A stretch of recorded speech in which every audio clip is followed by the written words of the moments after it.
আমরা যারা হাওড়া বা কলকাতা থেকে প্রায় 2-3 ঘন্টার দূরত্বে বসবাস করি তাদের জন্য ভোরবেলা ট্রেন ধরা মানে এক বিভীষিকা। সেই জন্যই হাওড়া স্টেশনে আমরা যাতে ভালোভাবে আমাদের গন্তব্যের ট্রেন ধরতে পারি সেই জন্যই ব্যবস্থা রয়েছে এক্সিকিউটিভ লাউঞ্জের।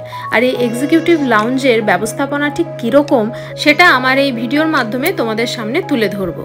প্রথমেই বলি, এই এক্সিকিউটিভ লাউঞ্জ কিন্তু রয়েছে একদম শেষের দিকে, অর্থাৎ 22-23 নাম্বার প্ল্যাটফর্মেরও পরে। আর এই চলে এলো আমাদের হাওড়া স্টেশনে অবস্থিত এক্সিকিউটিভ লাউঞ্জ।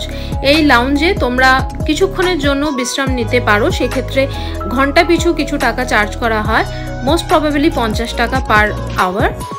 তবে আমাদের ট্রেন পরের দিন ভোরবেলা থাকায় আমরা এখানে এসি রুম রেন্টে নিয়েছিলাম, সেক্ষেত্রে আমাদের চার্জ পড়েছিল 1456।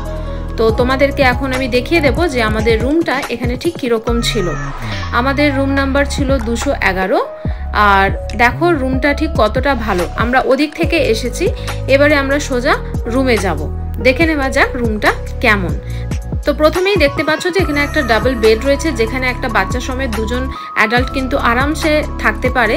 এছাড়াও এখানে রয়েছে একটা টিভি, এসি, আর ওখানে একটা সুন্দর ওয়াল পেন্টিং ঝোলানো রয়েছে। আমাদের বড় বড় 3টে লাগেজ ছিল, সেগুলো কিন্তু আরামসে রাখা হয়ে গেছে।